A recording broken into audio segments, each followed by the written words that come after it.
सबसे महत्वपूर्ण दिन है। उत्तर प्रदेश की 9 विधानसभा सीटों पर हुए उपचुनाव और केदारनाथ की सीट जो कि उत्तराखंड में है, वहां पर जिस तरीके से उपचुनाव हुआ, वहां के परिणाम 8 बजे से आने शुरू हो जाएंगे। सुबह 8 बजे से मतगणना शुरू होगी। बाकायदा पूरी तैयारी कर ली गई है, चुनाव आयोग के द्वारा पूरी तैयारी है। उत्तर प्रदेश उत्तराखंड में विधानसभा की 10 सीटों पर ये 10 का जो दंगल हुआ, वो यहां पर आज फैसले का दिन है और न्यूज 18 आपको सबसे पहले आज परिणाम दिखाएगा। कहीं और जाने की आपको जरूरत नहीं है, सिर्फ टेलीविजन स्क्रीन पर और सोशल मीडिया डिजिटल प्लेटफॉर्म्स जितने हैं हमारे, वहां पर आप न्यूज 18 उत्तर प्रदेश उत्तराखंड को सब्सक्राइब करके हमारे साथ जुड़िए और लगातार दिन भर सबसे पहले महाराष्ट्र में कौन किसको मात देगा, क्या सियासी तस्वीर महाराष्ट्र की उभरने वाली है, झारखंड का गणित इस बार क्या कहता है, ये सब हम आपको बताएंगे। सुबह 8 बजे से लगातार जैसे ही पोस्टल बैलेट की गिनती शुरू हो जाएगी, उसके बाद से तस्वीरें हम आपके सामने रखना शुरू कर देंगे। बहरहाल नेताओं की सियासी धड़कनें अपने आप में बढ़ी हुई हैं, क्योंकि जिस तरीके से 9 सीटों पर उत्तर प्रदेश में विधानसभा के उपचुनाव हुए हैं, ये बहुत पॉलिटिकल मायने भी हैं इनके, और इन पर भी लगातार हम चर्चा करेंगे। क्योंकि जिस तरीके से करहल की बात करें, कठेरी की बात करें, खैर की बात करें, मीरापुर की बात करें, कुंदरकी की बात करें,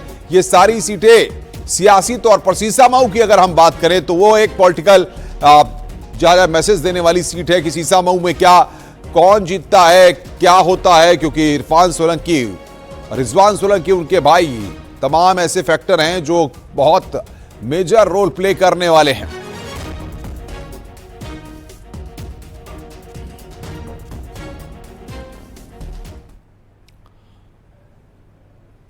इधर अलीगढ़ के खैर विधानसभा सीट पर थोड़ी देर में मतगणना शुरू हो जाएगी।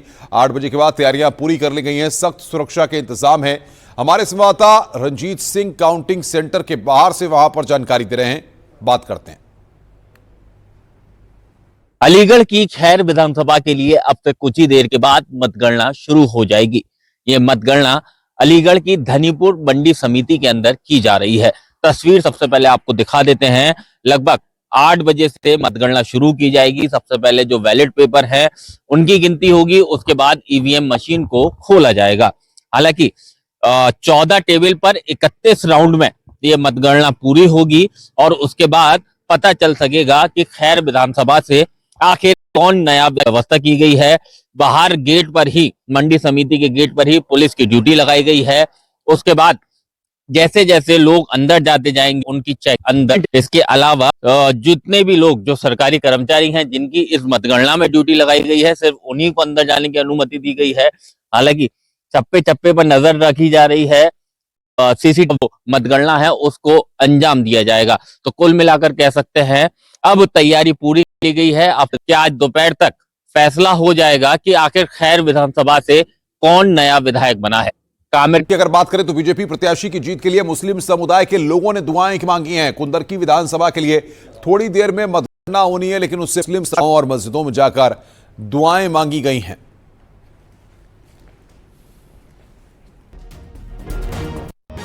क्या मांगा है दुआ में? अल्लाह दुआ मांगी है, हमारे राम भैया को जिता है और अल्लाह से बहुत बहुत दुआ मांग रहे हैं। और सब बड़े जितने बड़े वीर बली हैं सबसे दुआ मांग रहे हैं। मतलब सभी लोग क्या लगता है जीत होगी? जीत होगी इंशाअल्लाह, अल्लाह चाहा तो।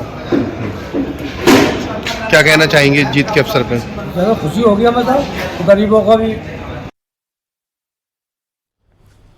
तो ये 9 सीटों का दंगल उत्तर प्रदेश में और 1 सीट का दंगल उत्तराखंड में। न्यूज 18 पर सबसे बड़ी कवरेज सुबह 6 बजे से लगातार जारी है।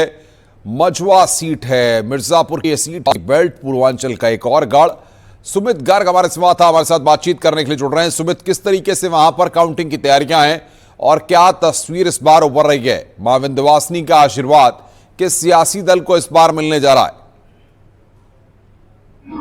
बिल्कुल, देखिए सबसे पहले हम बात करें तो हम पॉलिटेक्निक के मैदान में यहीं पे गिनती शुरुआत होगी और मझवा विधानसभा में जो 13 कैंडिडेट खड़े हुए थे उनके भाग्य का फैसला आज जनता यहाँ पर जो ईवीएम में बंद की थी वो आ जाएगा।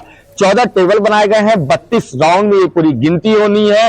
और जो कहा जा रहा था कि पहले त्रिकोणीय लड़ाई है, लेकिन वो लड़ाई अब सीधे सीधे भाजपा और सपा के बीच में आ चुकी है।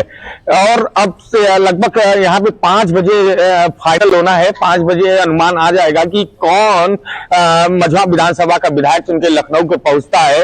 और देखना होगा कि जो दोनों में टक्कर थी समाजवादी पार्टी में और भाजपा में, इन दोनों में कौन आगे बढ़ सकता है। सबसे बड़ी बात इसमें यह है कि बीएसपी अगर जितनी मर्जी से चुनाव को दिखना है, क्योंकि जाति आधारित वोट, जाति आधारित जो टिकट है इस बार सपा ने भी दिए थे और बीएसपी ने दिए थे।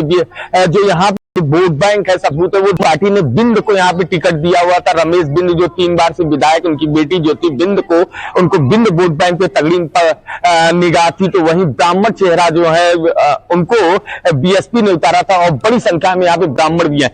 तो ऐसे देखा जाए इतनी जाएगी उसकी जीत तय मानी जा रही है। तो ऐसे में कहा जा रहा है कि कहीं न कहीं भाजपा अभी तक जो है, जो यहाँ पे कहा जा रहा है कि बीजेपी अपर हैंड है, लेकिन वो मार्जिन कितना होता है ये अभी आज पता चलने। और ये सारे समीकरण बहुत मायने रखते हैं और पश्चिमी उत्तर प्रदेश की गन्ने की मिठास को बड़े करीब से समझते हैं।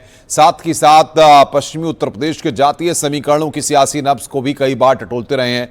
विनेश पवार हमारे संवाददाता तरीके से वहां पर बवाल हुआ था, उसको दर्शकों तक सबसे पहले पहुंचाया था। विनेश के पास रुख करते हैं। विनेश, बताइए किस तरीके से आज काउंटिंग की तैयारियां हैं और मीरा। देखिए, पुलिस और प्रशासन की तरफ से सभी मुकम्मल तैयारियां पहले से ये मतगणना होनी है। इसमें पूरा सबसे बड़ा जो परिणाम की बात करें तो इसमें सीधा जो मुकाबला है भारतीय जनता पार्टी और समाजवादी पार्टी के प्रत्याशियों के बीच है। मगर परिणाम इस बार मुख्य रूप से निर्भर कि समाज पार्टी की तरफ से जो प्रत्याशी उतारे गए थे वो तीनों जो प्रत्याशी है मुस्लिम प्रत्याशी है, और वो कितने मत लेते हैं। मुस्लिम जो वोटर होंगे उनकी वोट अधिक से अधिक लेने उनके पास पहुंची होगी, तो कहीं ना कहीं समाजवादी पार्टी के प्रत्याशी। लेकिन अगर हम बात करें, गन्ने की मिठास की बात होती है, गुड़ की बात होती है, और पश्चिमी उत्तर प्रदेश की मीरापुर सीट का परिणाम आने वाले वक्त के लिए कितना प्रभावित करने वाला, कितना मैसेज देने वाला होगा समूचे पश्चिमी उत्तर प्रदेश में? देखिए, निश्चित तौर पर यह बहुत बड़ा मैसेज देने वाला परिणाम होगा, क्योंकि अगर भारतीय जनता पार्टी यहां से सीट निकाल पाती है तो अभी भी ये माना जा सकता है कि हाँ, भारतीय जनता पार्टी को जो मतदाता है वो अभी भी पसंद कर रहे हैं। लेकिन अभी भी अगर उपचुनाव में मीरापुर सीट को भारतीय जनता पार्टी गंवा देती है तो कहीं ना कहीं इसका सीधा ये मैसेज जाएगा कि भारतीय जनता पार्टी से या उसके जो विकास कार्य, अन्य कार्य हैं या अन्य दावे हैं, वो मतदाताओं पर उसका खासा असर कोई दिखाई नहीं दे रहा है। तो सीधा इसका यही असर पड़ने जा रहा है। आने वाले जो 2027 का परिणाम होगा उसके लिए भी ये अहम हो जाता है कि अब उपचुनाव में जीत किस पार्टी के पक्ष में जाएगी। क्या माना जाए, जिस तरह मतदान के दिन की तस्वीरें हमने देखी थी, उसके बाद जो वोटिंग परसेंटेज आया है वो वोटिंग परसेंटेज क्या इंडिकेट कर रहा है? और 8 बजे से जो काउंटिंग होनी है उसके लिए कहां पर तैयारियां की गई हैं, कितने टेबल्स लगाई गई हैं और कब तक फाइनल तस्वीर सामने आ जाएगी? देखिए, सुरक्षा व्यवस्था की बात करें तो आप पीछे देख सकते हैं किस तरह से भारी पुलिस बल तैनात है। जगह जगह जो बैरिकेडिंग है वो लगाई हुई है। जो नवीन मंडी स्थल है मुजफ्फरनगर का, वहीं पर ये मतगणना होनी है। और आप देख सकते हैं तस्वीरों में इसी तरह से पूरी चाक चौबंद व्यवस्था की गई है। चूंकि जब मीरापुर में जो चुनाव हुआ था, जिस दिन मतदान हुआ था, उस दिन भारी हंगामा देखने को मिला था, बवाल हुआ था। तो उसी को ध्यान में रखते हुए, उसी को देखते हुए यहाँ पर इतनी भारी पुलिस बल लगाया गया, तैनात किया गया है। बिल्कुल निर्देश जारी किए गए हैं तमाम पार्टियों को, परिणाम जो भी हो किसी के भी पक्ष में आए, मगर कोई जुलूस या भीड़ इकट्ठी नहीं होगी। मतदान जो जहाँ पर गिनती हो रही है, गिनती स्थल के बिल्कुल बाहर कोई भी भीड़ इकट्ठी नहीं होगी। और इसी को देखते हुए तमाम पुलिस बल लगाया गया है और ये तमाम व्यवस्था की गई है। जी, प्रशासनिक अमले पर, पुलिस पर सवाल खड़े हुए थे और पिछली बार जिस तरीके से पथराव हुआ था मतदान वाले दिन, उस दिन जो तस्वीर उभरी थी, उसके बाद पुलिसकर्मियों पर एक्शन भी हुआ था। आज किसी तरह से कोई सवाल न खड़े हो, कोई आरोप न खड़े हो, इसके लेकर प्रशासन की क्या तैयारियां हैं? देखिए, प्रशासन ने इन तमाम चीज़ों के लिए जो पिछली बार भी जब मतदान हुआ था उस दिन भी तमाम सवाल खड़े हुए थे, पुलिस पर भी तमाम सवाल खड़े हुए थे। तो आज भी इन तमाम चीज़ों को देखते हुए वीडियोग्राफी कराई जा रही है और जो जितने अधिकारी हैं वो पहले से ही यहाँ पर मौजूद हैं, सभी वीडियोग्राफी की जाएगी और उसी की निगरानी में पूरा जो मतगणना है वो जो पूरी संपन्न उसी में कराई जाएगी। सभी अधिकारियों की देखरेख में पूरी मतगणना संपन्न कराई जाएगी, ताकि जो विपक्षी दल हैं वो आज कोई ऐसे सवाल ना खड़े कर दे। चूँकि जब मतदान हुआ था उस दिन तमाम तरह के सवाल खड़े करे गए थे पुलिस और प्रशासनिक के स्तर पर कि उनको वोट नहीं डलवाने दी जा रही है या अन्य तमाम तरह की चीजें थी। समाजवादी पार्टी की तरफ से बहुत ज्यादा शिकायतें की गई थी। तो इन तमाम चीजों को देखते हुए आज ये सब चीजें तय की गई हैं प्रशासनिक स्तर पर भी कि पूरा जो मतगणना है वो पूरी वीडियोग्राफी उसकी होगी और उसी की निगरानी में बिल्कुल। दिनेश, आप बने रहिए हमारे साथ, सुमित आप भी बने रहिए, आगे भी आपसे चर्चा जारी रखेंगे।